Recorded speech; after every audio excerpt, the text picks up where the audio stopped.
जैसे वो गुजरात का वो बंदर जो नाचता है नाथ के नाम पे, उसको इज्जत कहना नहीं आता है, उसको जिल्लत कहना नहीं आता, इज्जत जिल्लत करता है।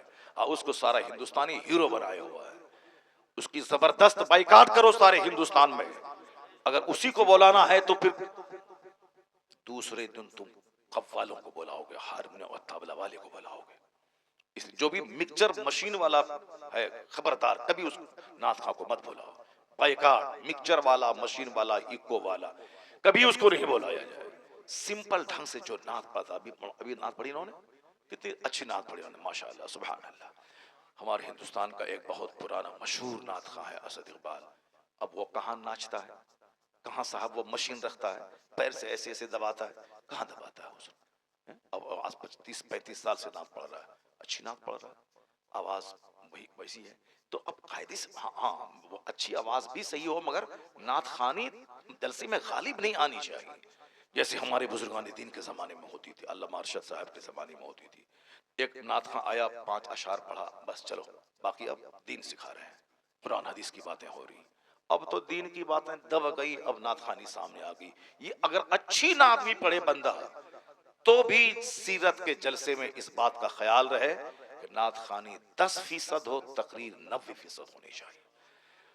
कुरान शरीफ की तिलावत जैसे शुरू में होती है 5-10 मिनट के लिए, मैं कहता हूं कि 10 मिनट नहीं, आधा घंटा कुरान पाक की तिलावत करो और अच्छे कारी से तिलावत करवाओ, ताकि मुसलमान भी सुने तो आंसू बहाएं और गैर मुस्लिम भी सुने तो उनका भी सीना हिल जाए।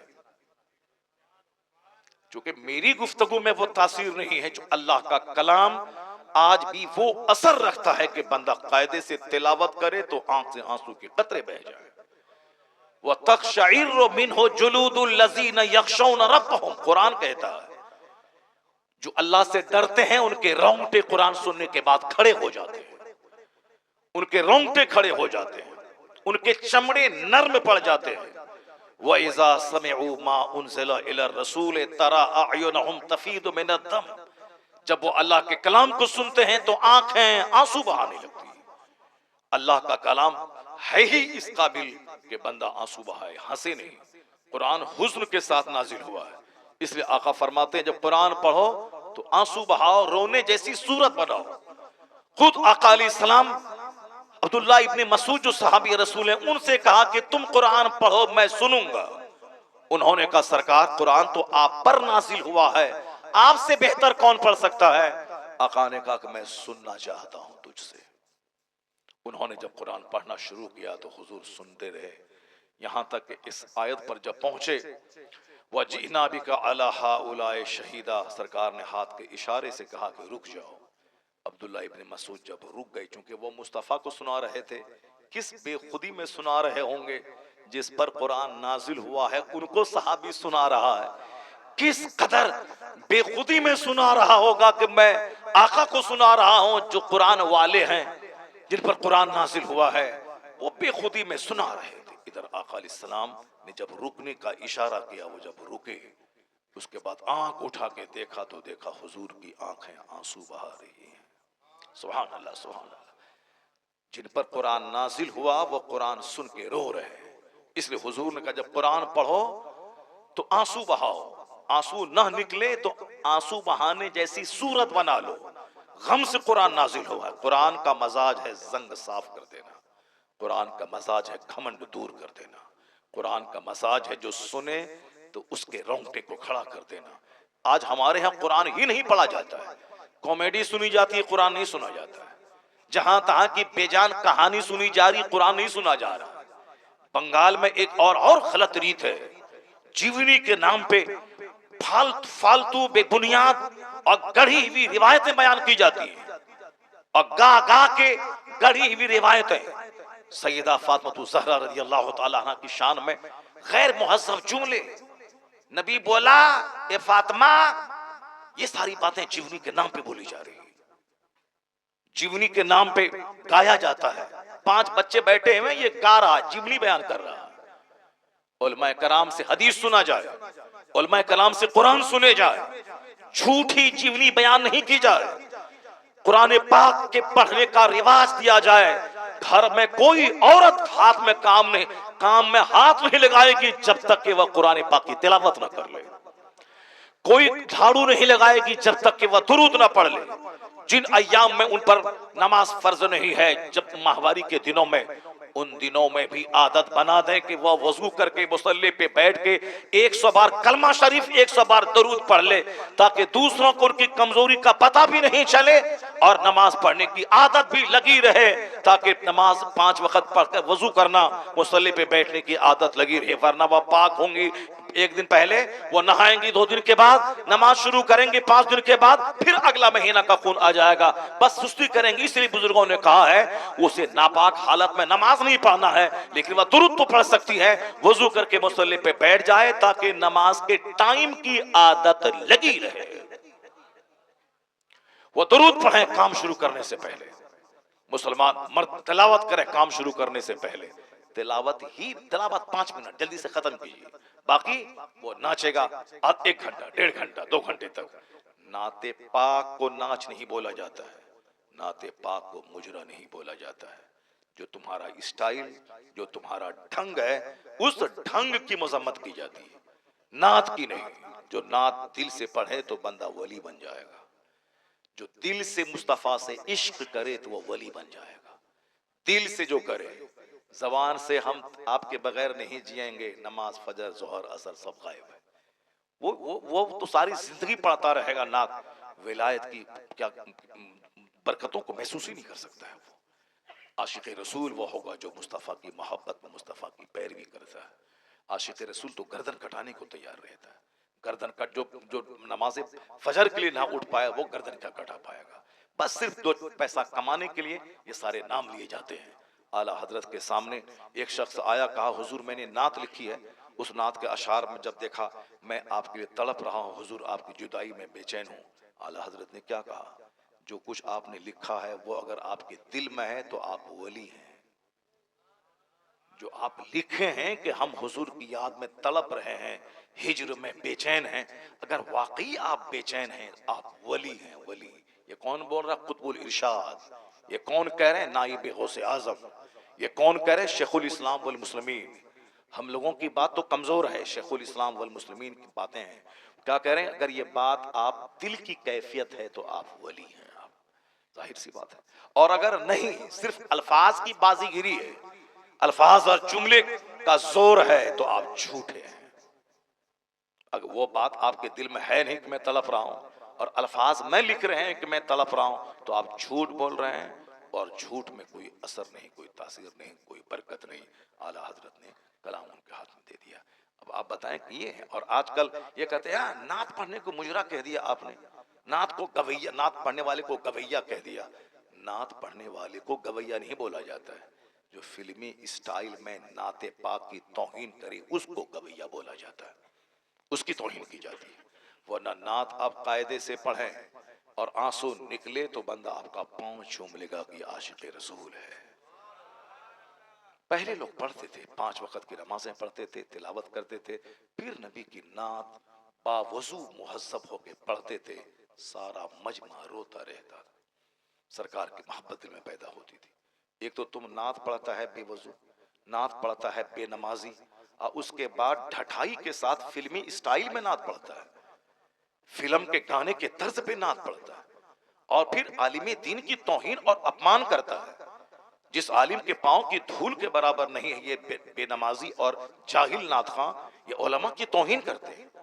उनको पीछे बैठा के आगे बैठ कर वो उनकी तरफ पीट करके नात पढ़ते हैं, जबकि मालूम है कि 18 साल का आलिम जवान 80 साल का बूढ़ा कोई हो तो उस पर लाजिम है कि आलिम से आगे नहीं, आलिम से पीछे चले। हमसे कहते हैं दलील कहाँ है? दलील बहार शरीयत में सदरुल शरिया ने लिखा है, जो फिक़्ह इस्लामी की इंसाइक्लोपीडिया, उसमें यह बात दर्ज है। उसमें कहा गया है कि आलिम चाहे गैर आलिम चाहे जितनी उम्र के क्यों ना हो, 80 साल का ज़ईफ क्यों ना हो, उस पर लाजिम है कि 15 साल जवान आलिम के पीछे चले। ये उम्र का एहतराम नहीं बल्कि इल्म दीन का एहतराम है। यह इल्म दीन का एहतराम, उनके सीने में कुरान और हदीस का इल्म है। जैसी की तैसी कर डाली तुम लोगों ने जलसे की, और उसके बाद आज कोई टोक रहा है तो तुम उसके खिलाफ बोल रहे हो, उसके खिलाफ चल रहे हो। मैं मुबारकबाद देता हूँ हिंदुस्तान के इस गए गुजरे माहौल में भी तमाम मुफ्तियान कराम, तमाम अइम्मा कराम, तमाम उलमा, तमाम मशाइख को जिन्होंने इस गए गुजरे माहौल में भी हक की हिमायत करके आलिम होने का हक अदा किया है। मैं नहीं समझता था कि आज इस तरह के हक की हिमायत करने वाले गांव देहात से लेकर बड़े बड़े शहर तक हमें अफ्रीका से फोन आ रहे हैं, मक्का शरीफ से फोन आ रहा है, दुबई से फोन आ रहे हैं कि हजरत आपने, आपको मुबारकबाद दी, आपने जुर्रत तो की, आपने हिम्मत तो की, आपने बोला तो सही। मैंने कहा शुक्रिया, कम से कम आपने बोला तो सही। हिंदुस्तान के बड़े बड़े मुफ्तियान कराम और फिर पब्लिक की तरफ से फोन आ रहे हैं। एक सेठ गुजरात का, उसने फोन किया। एक आज एक इस्लामिया इंटर कॉलेज का एक प्रिंसिपल, उसका फोन आया। आज पूर्णिया के एक बहुत बड़ा सर्जन है डॉक्टर ख्वाजा नदीम, उनका फोन आया। ये सारे लोग कहते हैं हजरत हम लोगों के दिल में जो था वो आपने अपनी जबान से अदा कर दी। लाखों लोगों के दिल में यह बात थी कि ये अच्छा नहीं हो रहा है, हरा हरा हरा हरा हरा हरा हरा हरा हरा क्या पैसों की बारिश हो रही, क्या है ये, क्या तमाशा हो रहा है।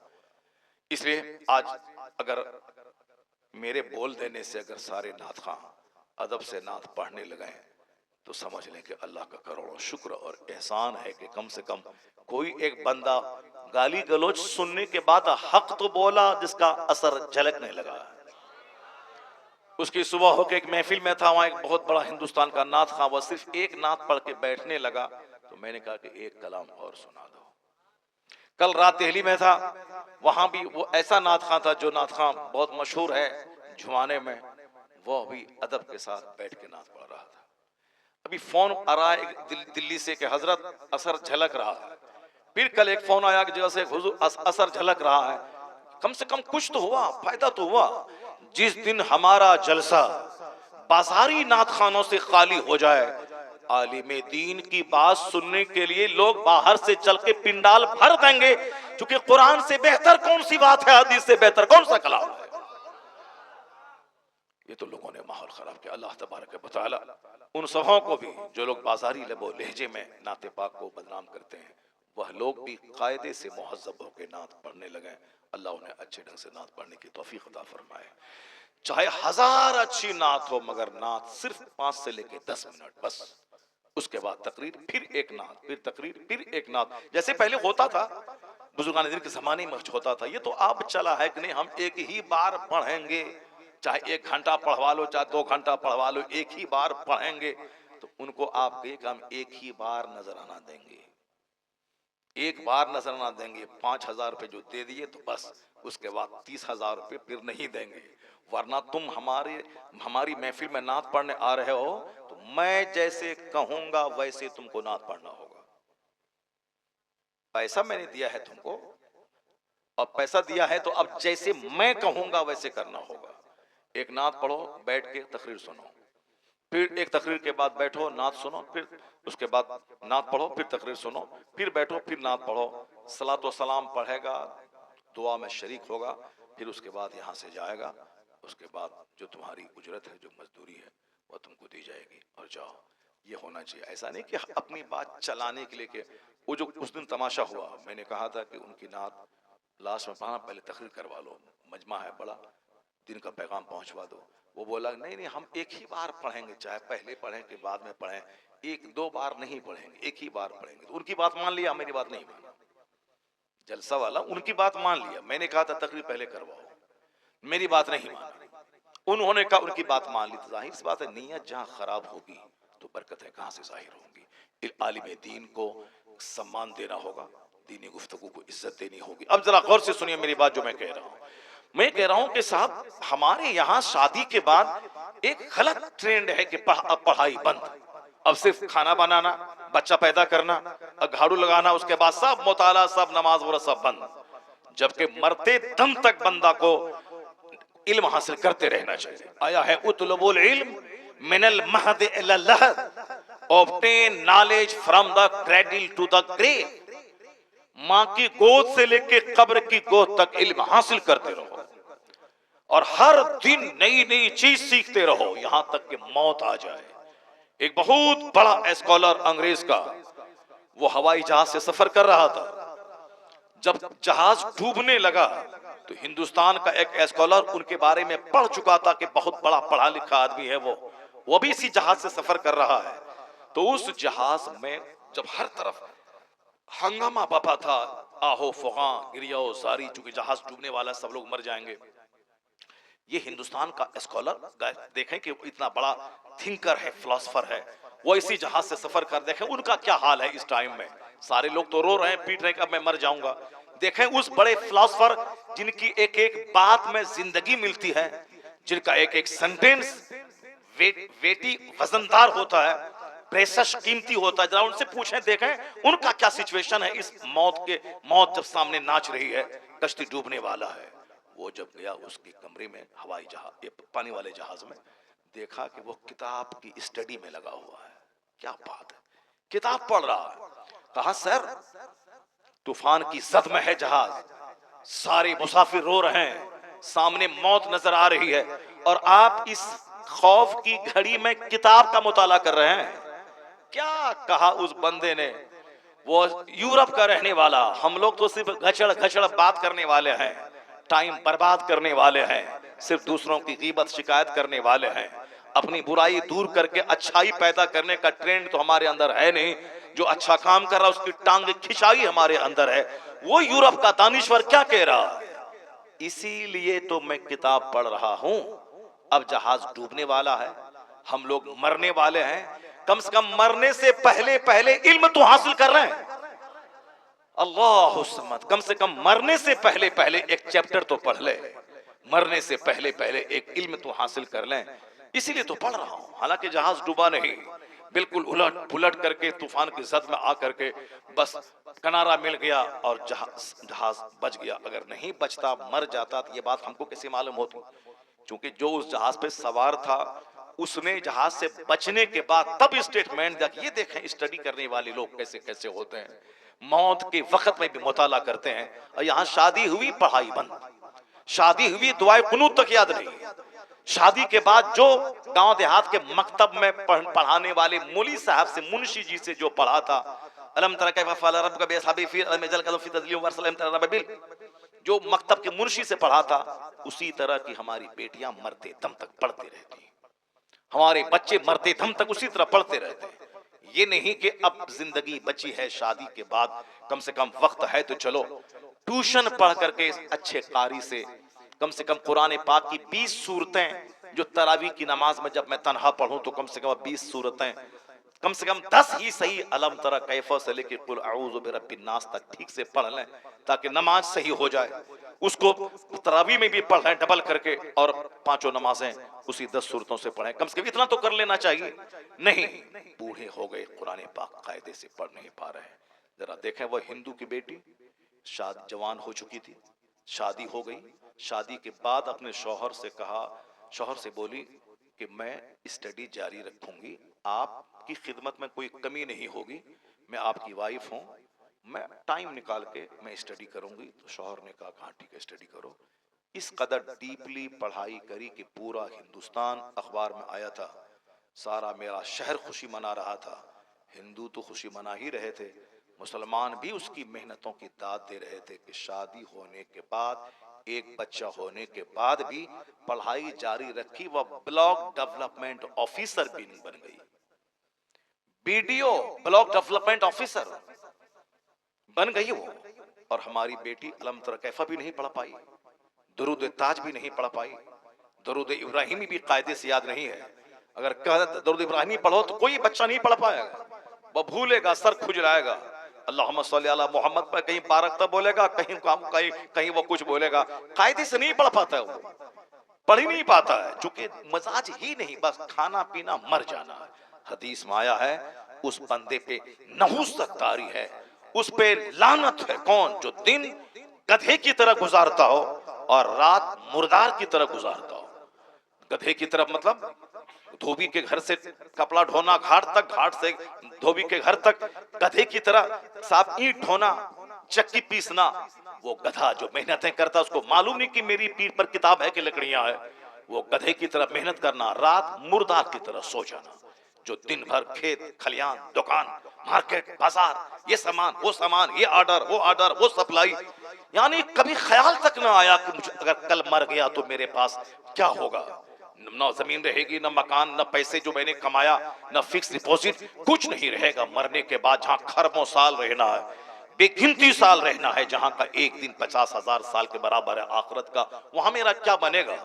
अक्लमंद वो है जो फैक्ट्री भी चलाएगा, जन्नत जाने की तैयारी भी करेगा, फजर भी पढ़ेगा, 8 घंटे काम करेगा, फिर टाइम निकाल के जोहर पढ़ेगा, जोहर पढ़ेगा, फिर 4 घंटे काम करेगा, फिर असर पढ़ेगा, फिर 2 घंटा काम करेगा, फिर मगरिब पढ़ेगा। वो जानेगा कि 24 घंटे में 8 घंटे तो मैं सो गया, 12 घंटे तो मैं काम किया, कम से कम 2 घंटे तो निकाल लूं, ताकि अगर कल मर गया, कंपनी मेरे पास नहीं रहेगी मगर सजदा तो मेरे पास रहेगा। बस थोड़ी सी सोच अच्छी कर ले, दुनिया में भी वह दूसरों के सामने भिखारी नहीं रहेगा। जो दुनिया में नहीं पढ़ाई करेगा वह दूसरों के सामने हाथ फैलाएगा, जो पढ़ाई नहीं करेगा, नौकरी नहीं करेगा, वह दूसरों के सामने भीख मांगेगा, जो कायदे से मेहनत करके खेती बाड़ी नहीं करेगा वह दूसरों के सामने भीख मांगेगा, वह मजदूरी करेगा, पंजाब दिल्ली में जाकर रेडी चलाए, ठेली चलाएगा। आज बेशुमार लाखों बच्चे मुसलमानों के, बिहार और बंगाल के, जो दिल्ली और पंजाब में जाकर रेडी और ठेला चला रहे हैं, ये वही बच्चे हैं कि अगर उनका मजदूर बाप अगर मजदूरी करके अपने बच्चों को पढ़ा दिया होता तो उनका बेटा हीरो साइकिल में रेडी नहीं चलाता, उनका बेटा कम से कम टीचर बन के 1 लाख रुपए महीना कमाता। वो अपने घर और समाज वालों की इज्जत में इजाफा करता। लेकिन बाप भी इतना जाहिल, वो भी मजदूरी करता रहा और 5 साल 6 साल के बच्चों से भी मजदूरी करवाता रहा। एजुकेशन, दुनिया की तालीम जरूरी है दुनिया में खुशहाल रहने के लिए, दुनिया की तालीम जरूरी है यहां खुशहाल होने के लिए। बहुत सारे जमींदार जमीन बेच बेच कर मकान बनाते हैं, जमीन बेच बेच कर बुलेट खरीदते हैं, जमीन बेच बेच कर अपनी बेटी की शादी करवाते हैं। कोई भी काम पड़ा जमीन बेचा, कोई बीमार पड़ा जमीन बेचो, मकान बनाना है जमीन बेचो, 5 साल के बाद रंग पेंट करना है जमीन बेचो। अब बाप की जमीन पाई थी, अपना तो ना इल्म हासिल किया, ना हुनर सीखा, ना ठीक ढंग से खेती बाड़ी कर रहा है। अब कोई बड़ा काम आ गया तो जमीन बेच बेच कर बड़ा बनना चाहता है, बुलेट खरीद के जमीन बेच के पेट्रोल डालता है वो। लेकिन उसी समाज का गरीब मजदूर का बच्चा जो उनके घर में मजदूरी कर रहा था, वह पढ़ पढ़ करके दारोगा बन गया, लॉयर बन गया, बैरिस्टर बन गया, मास्टर बन गया, ब्लॉक डेवलपमेंट ऑफिसर बन गया। अब वो जमीन इसकी खरीद रहा, अब वो साहब अच्छे आलिशान बंगला कमा के बना रहा, जमीन बेच के नहीं, जमीन खरीद करके वो एक इज्जत की रोजी गुजार, इज्जत के साथ जी रहा है। तो जितने उलमाए कराम पैदा हुए गरीब घर के, आज उस गांव के मालदारों से बेहतर उनकी जिंदगी हो रही है। या इल्म है जो उससे ताकतवर बना दिया, या इल्म है जो उसको घर बना दिया, या इल्म है जो उसको इज्जत के साथ रहने का माहौल अता किया। और जमींदारों का बेटा जमीन बेच बेच कर कंगाल हो गया। बाप के पास 100 बीघा जमीन, उनके 5 बेटे, अब 20 बीघा में जमीन बढ़ 20-20 बीघा, अब उनके 4 बेटे 5-5 बीघा, उनके 2 बेटे 5 बेटे 1-1 बीघा। अब उसके बाद बेटे कंगाल हो गए। अब जो सिर्फ जमीन पे आधारित और आश्रित रहेगा कि बेच बेच के खाएंगे, तो 100 बीघा जमीन तो पड़ पोता तक आते आते 1 कट्ठा भी नहीं रहेगा, 1 कट्ठा जमीन नहीं मिलेगी। तब क्या करेगा? जो इल्म हासिल करेगा, मेहनत करेगा, पढ़ेगा, लिखेगा, उस जमीन को बेच के बच्चों को पढ़ाएगा। तो अगर वह 100 बीघा वाला रहेगा, बच्चा पढ़ लिया तो 500 बीघा जमीन खरीद के जमीन में इजाफा कर देगा। यह काम गैर मुस्लिमों के यहां होता है। एक साहब शादीशुदा खातून ब्लॉक डेवलपमेंट ऑफिसर बन गई और हमारी बेटियां हैं बस बीमारी का टुकड़ा बनी हुई है। गैस्ट्रिक का मर्ज है, पैर में दर्द है, घुटने में दर्द है, आंख में दर्द है। यानी जो काम नहीं करेगी वह बीमार तो पड़ेगी, जो 5 वक्त की नमाज नहीं पढ़ेगी वह बीमार तो पड़ेगी, जिसको सुबह सवेरे खाना था फजर के बाद वो खाएगी, 12 बजे नाश्ता करेगी, बीमार तो पड़ेगी, गैस्ट्रिक का मर्ज तो होगा। अब साहब उसकी आंख की बीनाई कमजोर तो होगी जो वक्त पे खाना नहीं खाएगी। हर आदमी को अपने लिए सोचना होगा कि मैं क्या खाऊं, किस खाने में कितनी ताकत है, कौन सी गजाएं ताकतवर गजाएं हैं, इस्तेमाल करना होगा, टाइम का इस्तेमाल करना होगा। जो टाइम का इस्तेमाल नहीं करेंगे सही बीमार तो पड़ेंगे।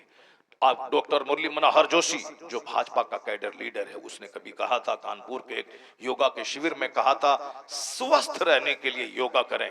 और योगा का जितना तरीका हिंदुस्तान में है, उन्होंने कहा था रामदेव का जिसका भी तरीका हो वो सारे तरीके एक तरफ। उन्होंने कौन कहा था? कौन? हिंदू, गैर मुस्लिम, आरएसएस का कैडर लीडर, भाजपा पार्टी का 3 पिलर, उस 3 पिलर में से एक आडवाणी, एक अटल बिहारी वाजपेयी, एक डॉक्टर मुरली मनोहर जोशी।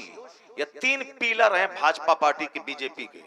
वो मुरली मनोहर जोशी, भाजपा का कैडर लीडर, वो बोला था कि योगा करना वक्त की जरूरत है। प्रधानमंत्री से लेकर चपरासी तक सारे लोग योगा करें ताकि हिंदुस्तान तंदुरुस्त लोगों का मुल्क हो जाए, वरना हिंदुस्तान बीमारों का मुल्क कहलाएगा। तंदुरुस्त रहें, योगा करें। और आगे क्या कहा, योगा का तरीका अलग अलग है, रामदेव का अलग, दूसरों का अलग। हाथ उठाओ, हाथ नीचे करो और सांस लो, सांस तेज तेज छोड़ो, पसीना बहाओ, खुली फजा में जाओ, नाक पर ध्यान केंद्रित करो। कहा सारे तरीके अपनी जगह, मगर वह भाजपा का कैडर लीडर क्या बोला, ये मैंने दूसरे ही दिन अखबार में ये रिपोर्ट मैंने पढ़ी। ऐसा नहीं कि व्हाट्सएप यूट्यूब में किसी से सुन लिया तो मैं बोल रहा हूं। एक दिन पहले शिविर लगा था योगा का, और उस दिन उनके भाषण को अखबार में उसको कोट किया गया। मैंने दूसरे ही दिन कानपुर रेलवे स्टेशन पे मैंने उस अखबार को पढ़ा, पहले पेज पे वह रिपोर्ट मौजूद थी। रिपोर्ट क्या थी, मनोहर जोशी ने कहा योगा के जितने तरीके हैं वह सब एक तरफ, कहते हैं मेरी निगाह में इस्लाम के पैगंबर ने जो 5 वक्त नमाज का तरीका सिखाया,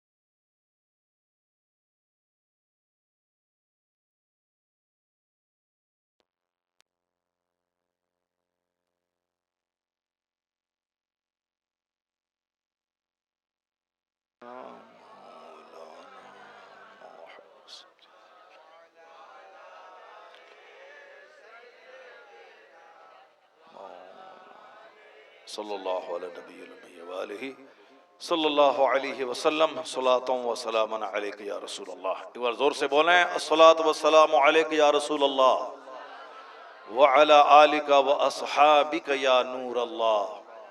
गौर से सुने जो बात मैं आपसे कह रहा हूं। भाजपा का कैडर लीडर क्या बोला, योगा के जितने तरीके हैं एक तरफ, मगर जब मैं नमाज को देखता हूं तो मुझे कहना पड़ता है कि नमाज से बढ़कर कोई योगा नहीं है। और स्टेटमेंट उसका था, इस्लाम के पैगंबर से बढ़कर कोई तबीब नहीं है, कोई डॉक्टर नहीं है। सबसे महान डॉक्टर पैगंबर आजम कहते हैं नमाज। बंदा खड़ा रहता है, फिर झुकता है, फिर खड़ा होता है, फिर सजदे के लिए जाता है, बैठ जाता है, फिर जाता है, फिर बंदा खड़ा होता है।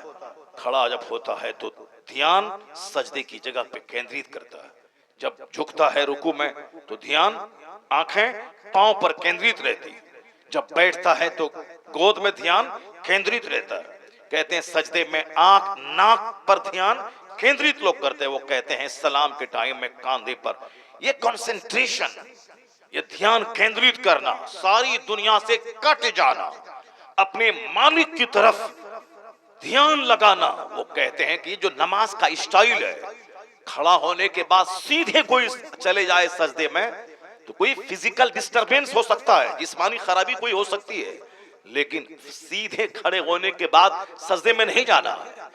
स्टैंडिंग के बाद आधा सजदा रुकू में जाना है, फिर खड़ा होना है, तब उसके बाद सजदे में जाना है। वो कहते हैं ये स्टाइल ऑफ प्रेयर, ये नमाज का जो ढंग है, इतना साइंटिफिक, इतना लाजवाब है सेहतमंद रहने के एतबार से। वो कहते हैं ना नमाज का जवाब है, ना नमाज देने वाले मोहम्मद अरबी का जवाब है। ये छोटा मोटा पढ़ा लिखा बंदर क्या जाने, ये रामगिरी जैसा आदमी जो महाराष्ट्र का, जो हमारे पैगंबर के खिलाफ बोला, ये जाहिल क्या जाने। ये जाहिल डॉक्टर मुरली मनोहर जोशी के पांव की धूल के बराबर नहीं है। मगर इन्होंने क्या जबरदस्त इन्होंने स्टेटमेंट दिया है। ये डासना का मंदिर का वो पीला कपड़ा पहन के, 2-4 माला पहन के, अपनी डकैती और अपनी बुराई पे पर्दा डालने के लिए महंत और पंडित बनने का ढोंग रचाने वाला अति नरसिंहानंद, ये क्या जाने मुस्तफा कौन है। बदतमीज ने जो गुस्ताखी की है, दिल तो चाहता है कि उसकी जबान नोच लूं, हमारे पैगंबर के खिलाफ इतना गलत स्टेटमेंट, गलत टिप्पणी उसने किया है, वो आदमी भी डॉक्टर मनोहर जोशी के पांव की धूल के बराबर नहीं है। डॉक्टर मनोहर जोशी, भले ही उस पार्टी से हम इत्तेफाक नहीं रखते हैं, वो भाजपा का लीडर था, अलग बात है, लेकिन वो इतना पढ़ा लिखा आदमी था, वो doctor, PhD degree holder, Hindustan का एजुकेशन मिनिस्टर साहब, वो इतना बड़ा पढ़ा लिखा आदमी, उसने इसी पीरियड में उन्होंने क्या कहा, कहा कि नमाज इतना जबरदस्त योगा है, और जो नमाज दिया है इस्लाम के पैगंबर ने, उससे महान तो कोई हो नहीं सकता है। इसलिए ए मुसलमान, सड़क चलते रास्ता गली कूचे का कोई कुत्ता अगर भौंके, तुम्हारे पैगंबर के खिलाफ बोले, तो तुम्हें सबका जवाब देने की जरूरत नहीं, बस अनसुनी कर दे। एक पागल था जो बक रहा था, कोई बहुत बड़ा पढ़ा लिखा अदीब, डॉक्टर, साइंटिस्ट अगर वो खिलाफ बोल रहा है, तो हमारा साइंटिस्ट, हमारा अदीब, हमारा राइटर, हमारा मुसन्निफ उसका जवाब देने के लिए काफी है। हर चलते फिरते आदमी का जवाब देने के लिए प्रोटेस्ट करना जरूरी नहीं है। ये तो घंटी बजा के 2-4 पैसा कमाने वाला, इसकी कोई औकात नहीं मेरे पैगंबर के खिलाफ बोले। बस समझने को कोई गली कूचे का कोई मजनू है जो इस तरह का बयान दे रहा है। अलबत्ता याद रही बात, हम इसकी बात देखेंगे हिंदुस्तान नहीं बल्कि यूरोप के, अमेरिका के पढ़े लिखे लोगों की बात में सुनो। तुमने सुना होगा डॉक्टर माइकल हार्ट, जो अमेरिका का सबसे पढ़ा लिखा आदमी, 1978 की बात है ये, आज से 40 साल पहले उस बंदे ने एक किताब लिखी थी, उसका नाम है द 100। वो किताब आज तक छप रही है, हिंदुस्तान के तमाम बुक स्टॉल पे मौजूद है। उस किताब में उन्होंने ठाना था कि मैं दुनिया की सबसे बड़ी महानतम 100 आदमी, 100 एमिनेंट पर्सनालिटीज पर मैं स्टडी करूंगा उनकी जिंदगी का, फिर उनका मैं सिलेक्शन करूंगा जो इस धरती का ये 100 क्रीम लोग जिन्होंने दुनिया को अपने से कुछ दिया, समाज में परिवर्तन लाया, दुनिया के बड़े लोगों की सूची में, कामयाब तरीन लोगों की फहरिस्त में उनका नाम है। वह 100 लोग कौन है, मैं उनको छांटूंगा और 100 में रैंकिंग करूंगा कि अव्वल पे कौन, 2 में कौन, 100 में कौन। मैं उसकी क्वालिटी की बुनियाद पर रैंकिंग करूंगा। मोहब्बत का दखल ना होगा, अकीदत का दखल ना होगा, मजहब का दखल ना होगा। वरना डॉक्टर माइकल हार्ट क्रिश्चियन था, कहा मैं किसी भी तरह मजहब को दखल ना होने दूंगा। वो अपने पैगंबर से जैसे क्राइस्ट अपने हिसाब से मोहब्बत करता है, लेकिन वो कहा मोहब्बत एक्सेजरेशन, गुलू, मुबालगा को जगह नहीं दूंगा। फैक्ट, रियलिटी और सच्चाई की बुनियाद पर मैं रैंकिंग करूंगा। उन्होंने जब 100 आदमी का नाम छांटा, दुनिया की इतिहास को आंख की पुतलियों में समेट लिया, संसार की हिस्ट्री को आंख की पुतलियों में समेट लिया। अपने हम तो मालदा की हिस्ट्री नहीं जान सकते, बंगाल की हिस्ट्री तो बहुत दूर की बात, बंगाल की हिस्ट्री नहीं समझ सकते। हिंदुस्तान की इतिहास तो बहुत बड़ी बात, हिंदुस्तान की हिस्ट्री तो बहुत दूर की बात, बहुत बड़ी बात है। वर्ल्ड हिस्ट्री को हम कैसे समझ सके। लेकिन जो किताब का रसिया है, जो मुताले का शौकीन है, जो आदमी किसी काम को ठान लेता है तो वह करता है। डॉक्टर माइकल हार्ट पढ़ा लिखा आदमी ठान लिया, पूरे वर्ल्ड हिस्ट्री को खंगाल दिया उसने। दुनिया के सबसे बड़े बड़े लोगों की सूची तैयार की, जिस सूची में नाम था गौतम बुद्ध का, महावीर का, गांधी का, चर्चिल का, वो जॉर्ज डॉक्टर वाशिंगटन का, इब्राहिम लिंकन का, माओ सेतुंग का, मसोलिनी का, हिटलर का। वह मुसलमान नहीं था, क्रिश्चियन था। अपने हिसाब से दुनिया के महान लोगों की सूची तैयार की, जिसने सबसे ज्यादा दुनिया पे इन्फ्लुएंस, असर डाला हो, जिसके फॉलोवर की तादाद सबसे ज्यादा हो, जिनके रेगुलेशंस और जिनके मैसेज में इतना दम हो कि सदियां गुजर जाने के बाद भी उनके फॉलोवर की तादाद न घटी हो, जिसने दुनिया का रुख बदल दिया हो, लोगों की सोच बदल दिया हो, सबसे ज्यादा जिसने लोगों के हृदय, लोगों के ब्रेन, लोगों के माइंड, लोगों के हार्ट को प्रभावित किया हो, इतनी वो जबरदस्त पर्सनालिटी कौन है। वह उस काम को ठाना तो करके दिखलाया। 100 आदमी को छांटा। सारे लोग कह रहे थे कि यह तो क्रिश्चियन है, मुमकिन है कि जनाब ईसा का नाम अव्वल नंबर पे देगा। कोई कहता था कि ये साहब न्यूटन है या साइंटिस्ट है, न्यूटन का नाम अव्वल नंबर पे देगा। कोई कहता था ये अमेरिका का रहने वाला है, इब्राहिम लिंकन का नाम पहले नंबर पे देगा। चूंकि डॉक्टर माइकल हार्ट खुद साइंटिस्ट था, खुद बहुत बड़ा एडवोकेट था, बहुत बड़ा पढ़ा लिखा आदमी था, लोग अपने अपने हिसाब से राय का इजहार कर रहे थे कि ऐसा होगा वैसा होगा।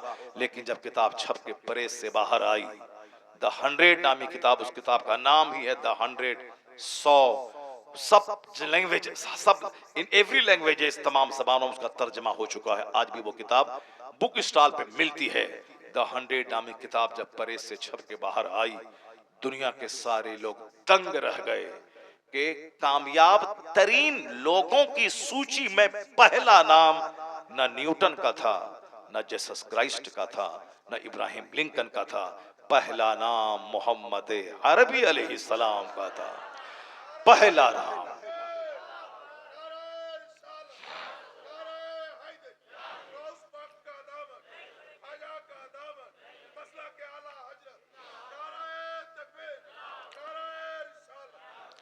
उस किताब को हिंदुस्तान की तमाम बड़े बुक स्टॉल पर किताब मौजूद है।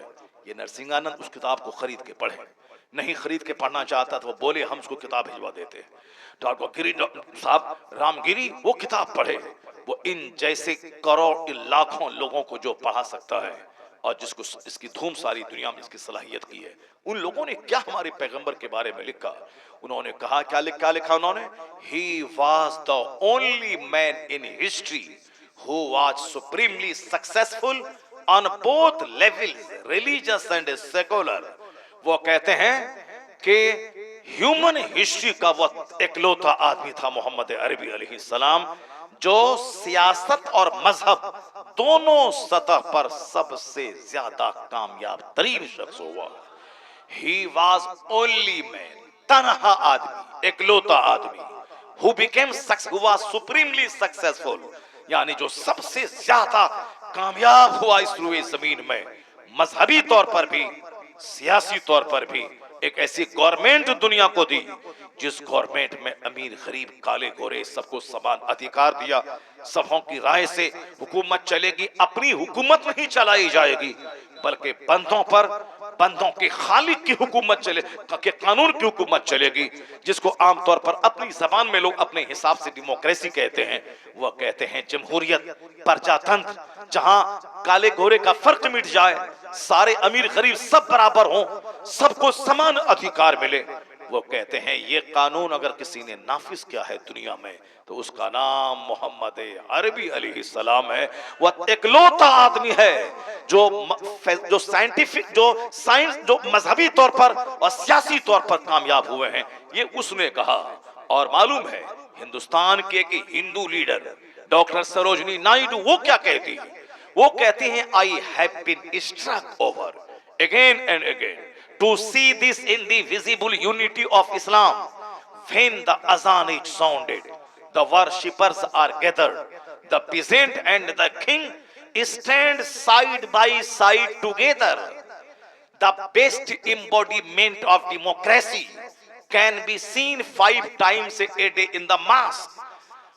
क्या बात कह के रख दिया उसने। वह हिंदू है, बहुत पढ़ी लिखी खातून है, वो बहुत बड़ी शायरा और बहुत बड़ी पॉलिटिकल लीडर, जो भी जान पॉलिटिक्स से ताल्लुक रखता है वो सब उनका नाम जानते हैं, डॉक्टर सरोजनी नायडू।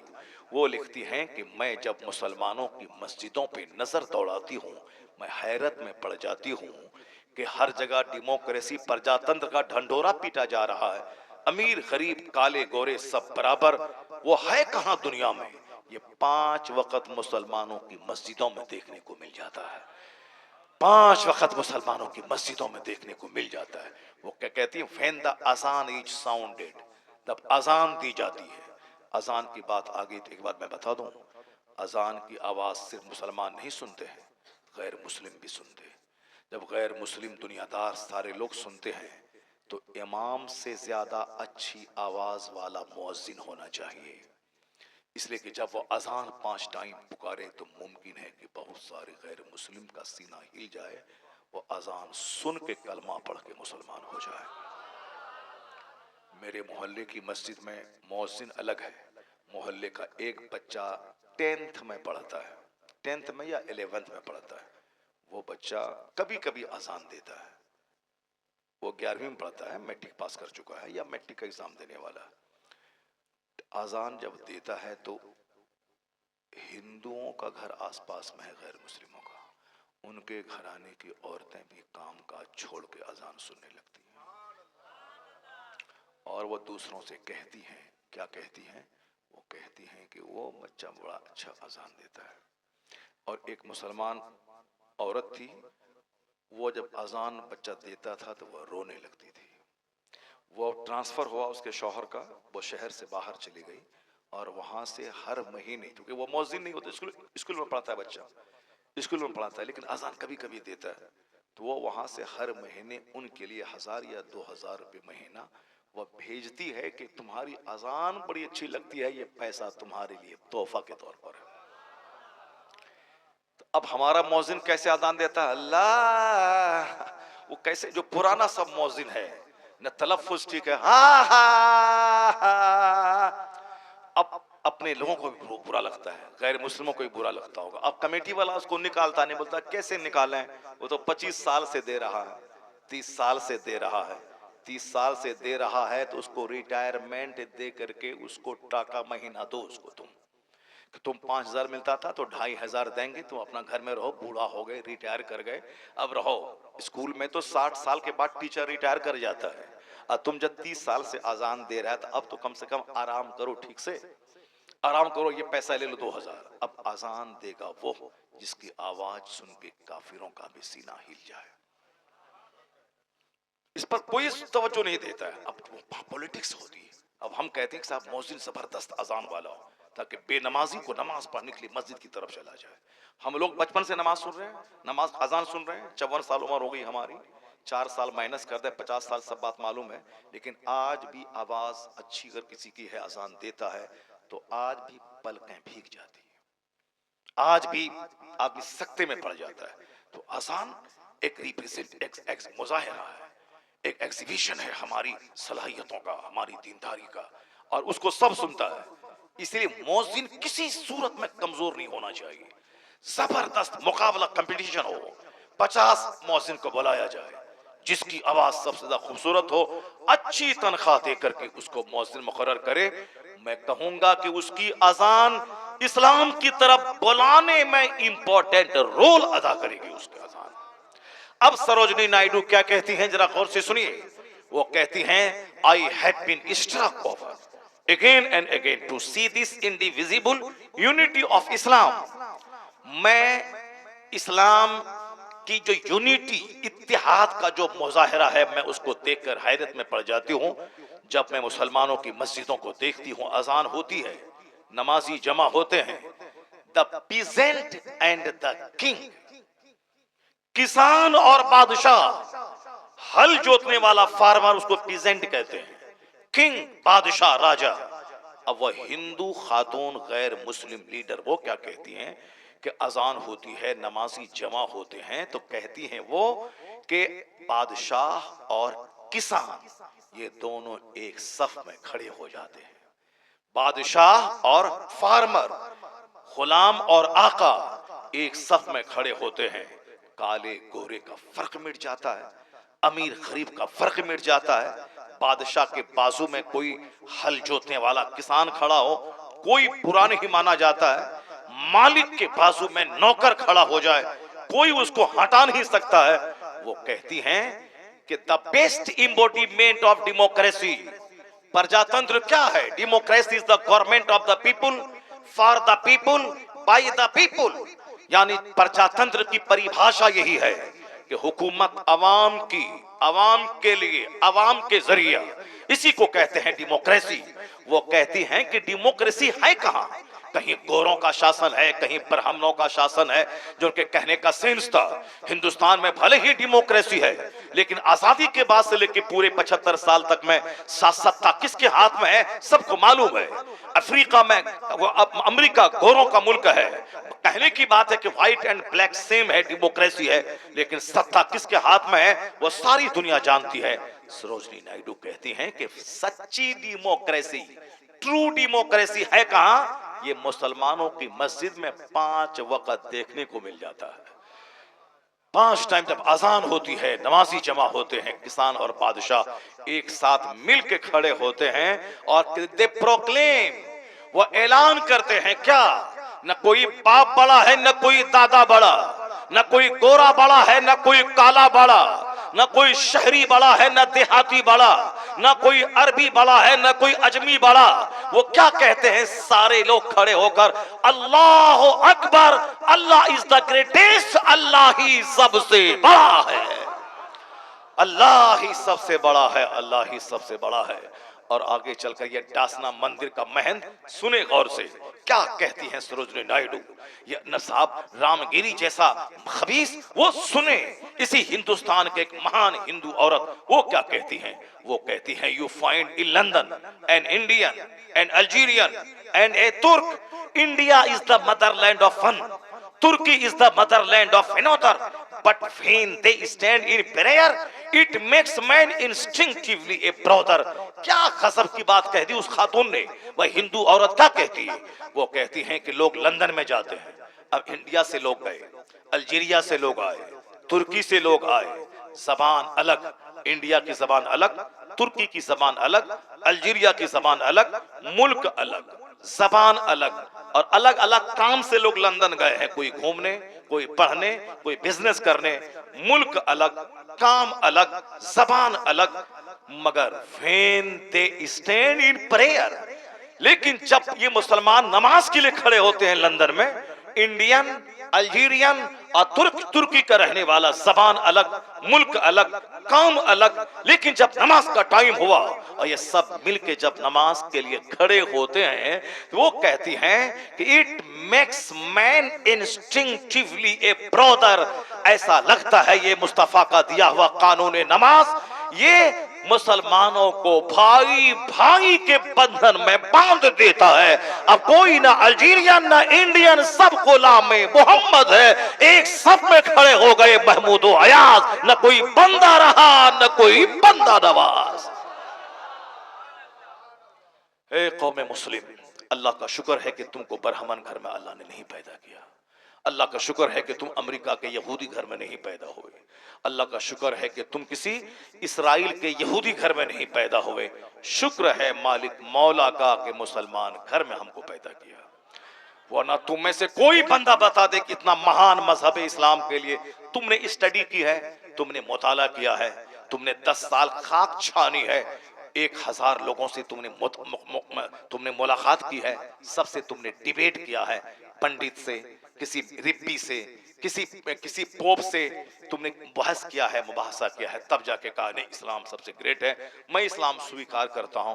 नहीं नहीं, तुम इसीलिए मुसलमान हो कि मुसलमान घर में पैदा हुए हो, मुसलमान घर में पैदा हो। जब इतनी बड़ी दौलत अल्लाह ने दे दी तो दुनिया के लिए क्यों पागल हो रहे हो। तुम चाहते हो कि अमेरिका का खरबपति अपनी सारी फैक्ट्री तुमको दे दे और तुम अपना ईमान बेच करके उनके घर के बुत को तू सजदा करने लगो। अगर मोमिन हो तो तुम यही बोलोगे, तेरी खरबों की प्रॉपर्टी पे थूक देता हूं, इस्लाम का सौदा नहीं करूंगा।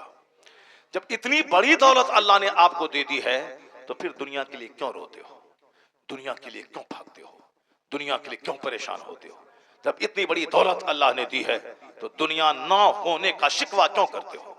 इतनी बड़ी दौलत अल्लाह ने दी कि तुझको मुसलमान बनाया, और इस फितना फसाद के वक्त में एक तरफ कोई सहाबा को गाली देता है, कोई अहले बैत की तौहीन करता है, कोई मुस्तफ़ा के इल्म गैब की तौहीन करता है, अलग अलग राय सबकी हो गई, अलग अलग ख्याल हो गया, दुनिया की मोहब्बत ने सबको पागल बना दिया।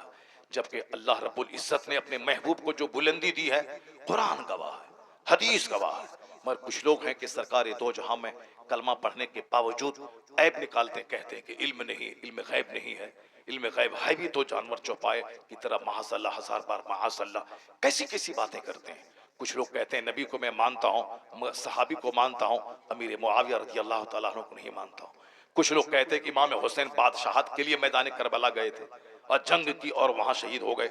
वहां अब क्यों गए थे वो, जब बड़े बड़े सहाबा मक्के में मौजूद थे, क्यों? अपनी अकल लड़ाते हैं। कुछ लोग सहाबा की मोहब्बत में अहले बैत के गुस्ताख हो गए, कुछ लोग अहले बैत की मोहब्बत में सहाबा की गुस्ताख हो गए, कुछ लोग बचे तो आगे जाके इमाम आजम की तौहीन करके गुस्ताख हो गए, कुछ लोग बचे तो आगे जाके गौसे आजम की तौहीन करके गुस्ताख हो गए, कुछ लोग बचे तो गरीब नवाज की शान घटाने लगे। यानी अलग अलग राय, अपनी अपनी राय लगाने लगे। बैठे बैठे कुछ नहीं करना तो खैनी गुटका खाना है, तकिया लगा के बैठना है और अपने दिमाग के हिसाब से सोचना और समझना है, ये हो गया तो वो हो गया। अरे हुजूर ने कहा कि सहाबा की इज्जत करो, मेरे सहाबा सितारे की तरह है, जिसकी तू पैरवी करेगा हिदायत पा जाएगा। ब्लाइंडली आंख बंद करके मान ले सारे सहाबा हक में हैं, सारे सहाबा जन्नती हैं। अब किसी एक की तखसीस क्यों करता है? अमीर मुआविया रज़ी अल्लाह तआला अन्हु के खिलाफ जबान क्यों खोलता है? अब उन्होंने मुस्तफा के सहाबी हैं, बख्शे अल्लाह ने बख्श दिया है। मुस्तफा ने कहा कि वो हिदायत याफ्ता हैं, वह नूर हैं, सितारे की मानिंद हैं। तो मान लेने अपनी अपनी अकल को वहां मत लड़ा, लेकिन अक्ल लड़ा के कोई नबी की तौहीन करके काफिर हो गया, कोई सहाबा की तौहीन करके रास्ते से भटक गया, कोई अहले बैत को गाली दे के रास्ते से भटक गया, कोई इमाम आजम की तौहीन करके भटक रहा है।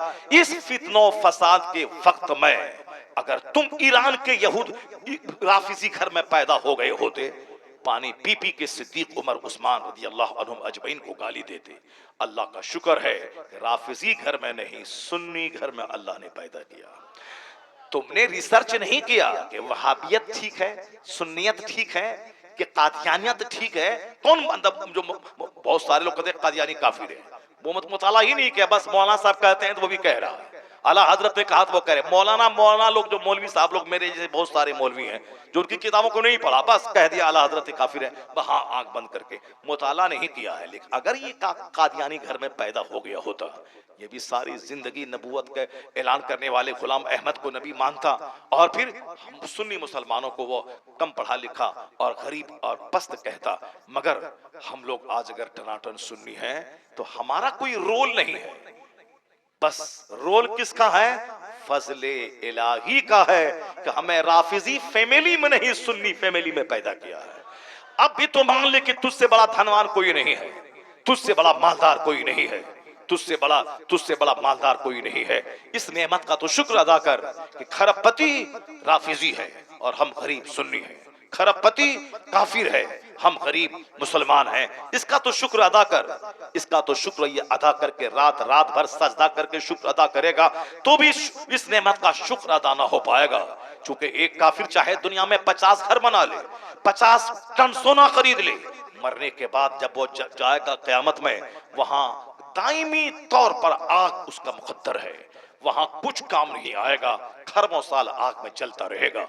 और मुसलमान अगर ये दुनिया में किराए के घर में रहा, फुटपाथ पे सोता रहा, गरीब रहा, लेकिन ईमान सलामत रहा कि अल्लाह एक है, मुस्तफा मेरे सरदार हैं, कुरान हक है, कयामत हक है, आखिरत हक है, नमाज रोज़े हज व ज़कात हक है, यानी कहीं भी किसी भी तरह से इस्लाम की तौहीन न करे, पैगंबर आज़म की तौहीन न करे, और इसी हालत में मर जाए तो दुनिया में 70 साल 70 मिनट के बराबर नहीं है, 80 साल 80 सेकंड के बराबर नहीं है। जितने लोग यहाँ बैठे हैं, पैदा हुए परसों, कल जवान हुए, आज बूढ़े हो गए।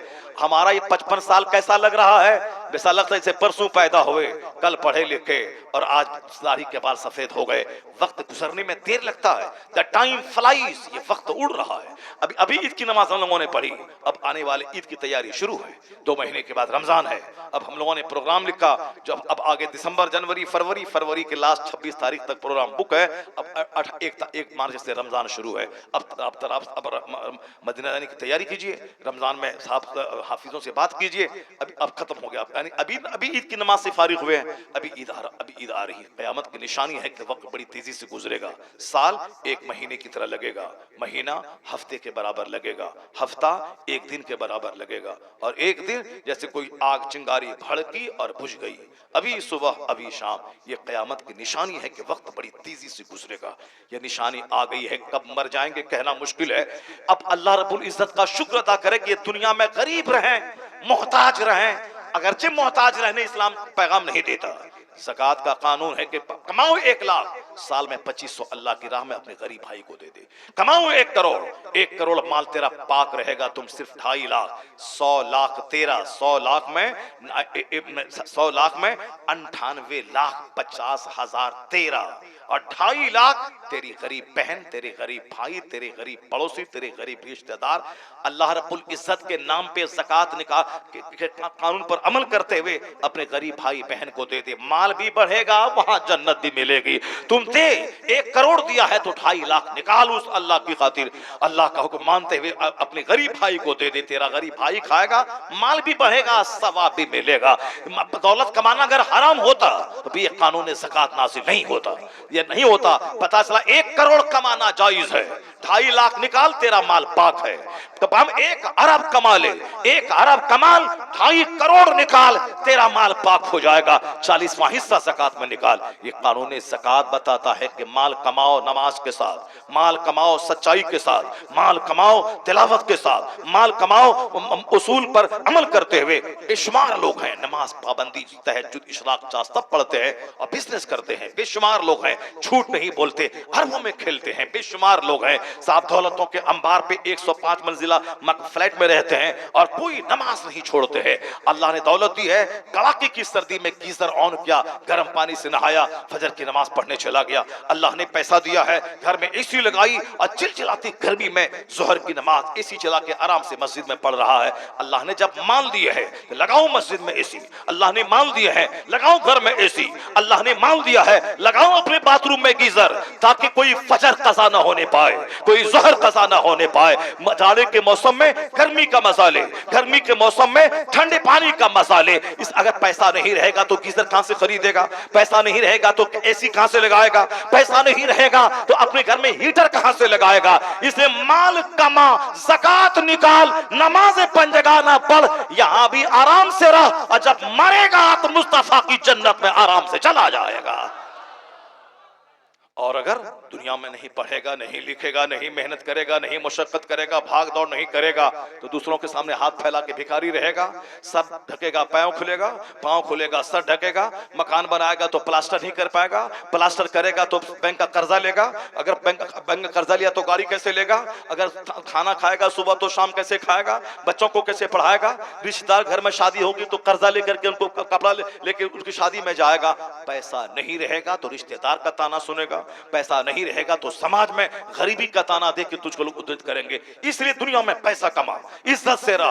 पैसा कमाने का मतलब खूब मेहनत से पढ़, नौकरी लड़ाई करके ले ले। 18 घंटे पढ़, 15 घंटे पढ़, 12 घंटे पढ़, अपने और पढ़ता रह। नौकरी लड़के ले ले, डीएम बन, ऑफिसर बन, प्रोफेसर बन, ब्लॉक डेवलपमेंट ऑफिसर बन, मुहद्दिस बन, फकीह बन, मुआलिम बन, खतीब बन, राइटर बन। अगर काश्तकार है तो फिर नमाज रोजे की साय में अच्छी खेती बाड़ी कर, मेहनत कर, 1 साल में 5 फसलें उगा। बिजनेस कर, अच्छी बिजनेस कर, नमाज के साथ। जो फजर पढ़ के जा दुकान में, जोहर पढ़ के जा दुकान में, आंधी तूफान आए दुकान खोल। बिजनेस कर, खेती बाड़ी कर, काम सीख ले, हुनर सिखा दे, नौकरी कर, आला तालीम दिला, ताकि दुनिया में ज़कात निकाल, सदका फित्र निकाल, कुर्बानी कर, गरीबों मिस्किनों का इलाज करवा, दूसरों गरीबों की मदद कर, मस्जिद में दे, मदरसा में दे, यहां भी खुशहाल रह। अब दुकान जाएगा तो रोजी मिलेगी, अब मस्जिद जाएगा तो मरने के बाद जन्नत मिलेगी।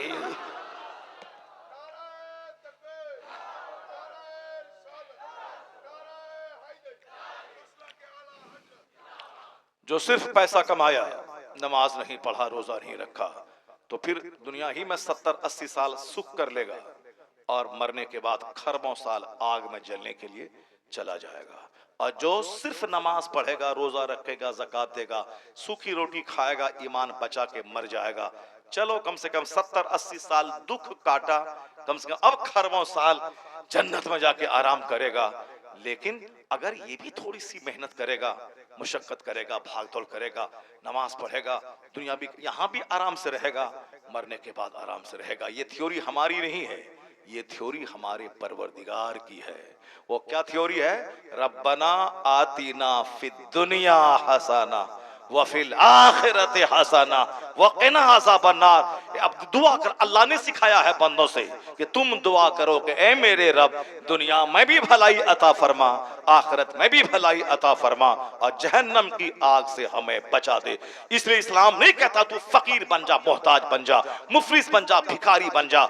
नहीं, इस्लाम का कानून ज़कात हमें मालदार बनने की तालीम देता है। इस्लाम का कानून सदकात फित्र हमें हमें मालदार बनने की तालीम देता है। सदका फित्र उस पर वाजिब है जो साहिब निसाब हो, ज़कात उस पर फर्ज है जो साहिब माल हो, हज उस पर फर्ज है जो साहिब इस्तिताअत हो।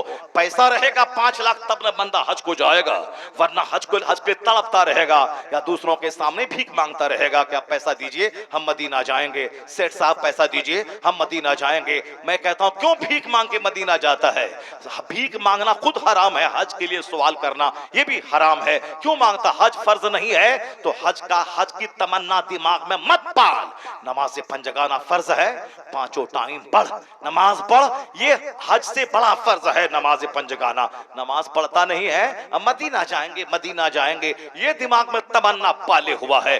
नमाज पढ़ पहले, और हर नमाज फर्ज है तुम पर, हज फर्ज नहीं है। तो जो फर्ज है वह करता नहीं है, जो फर्ज नहीं है उसके लिए बेचैन हो रहा है। इसका मतलब है कि यह तमन्ना शैतानी तमन्ना है कि फर्ज जो है वो अदा करता नहीं है, और जो फर्ज नहीं है उसके लिए बेचैन हो रहा है। यह तमन्ना शैतानी तमन्ना है। हाँ, जो फर्ज अदा करने के बाद तमन्ना करे इलाही असबाब पैदा फरमा दे ताकि तेरा हरम देख लो, तेरे महबूब का दयार देख लो, तो मालूम है तुम्हें जब तुम दिल की तड़प के साथ मदीने की हाजिरी की तमन्ना रखेगा, फराइज व वाजिबात की अदायगी के साथ, तो वही होगा मुफलिसी में भी मदीने का सफर हो जाए, जिस पे सरकारे दो आलम की नजर हो जाए। जब नजर होगी मुस्तफा की, वहां से इंतजाम होगा जहां से बंदा सोच नहीं पाएगा।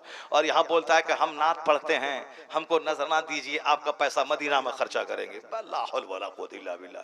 क्या मांगता है यार? हज के लिए सवाल करना जब दुरुस्त नहीं है तो बोलता है कि पैसा दीजिए, आपका पैसा मदीने में खर्चा करेंगे। इस कदर गिर गए, ऐसे जमीर फरोशी वाला काम करने लगे। क्यों ऐसा करता है? मदीना जाना चाहो, ये बोलो कि अगर अल्लाह दुआ कीजिए कि मैं मदीना चला जाऊं, और मदीना चला गया तो हम आपके लिए दुआ करेंगे। ये कहना चाहिए कि ना कि बोलता टाका दीजिए, आपका टाका मदीना में खर्चा करेंगे।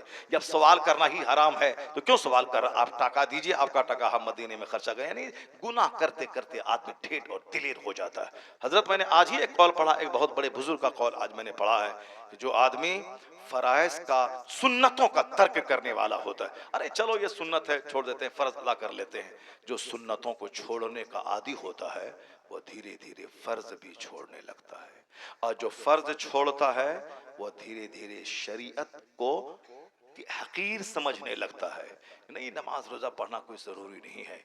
और जो शरीयत को हकीर समझता है वह धीरे धीरे कुफ्र की तरफ चला जाता है, धीरे धीरे कुफ्र की तरफ चला जाता है। जो नवाफिल का, सुन्नतों का एहतमाम करता है वह फर्ज का एहतमाम कितना ज्यादा करेगा।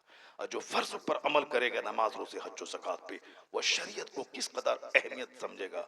और जो इस्लाम में डूब के मोहब्बत करेगा वह कुफ्र की तरफ जाने में ऐसा ही समझेगा जैसे वह आग की तरफ बढ़ रहा हो। ये इस्लाम का मजा वो चख लेता है। उस चखने की एक सिफत यह है कि जिस तरह कोई ऐसा कुफ्र की तरफ जाने को ऐसा समझे जैसे वो आग में जा रहा हो, आग में जा रहा हो, समझ ले कि वह जाका तो अमल ईमान, वो ईमान का मजा चख लिया। जो मुसलमान होने के बाद कुफ्र की तरफ जाने को ऐसा समझता हो जैसे कोई बंदा आग में जा रहा हो। अल्लाह ने दौलत दी है, आप हज करें पहले, उसके बाद दूसरा काम अल्लाह ने माल दिया है, माल का अल्लाह की राह में खूब खर्च करें।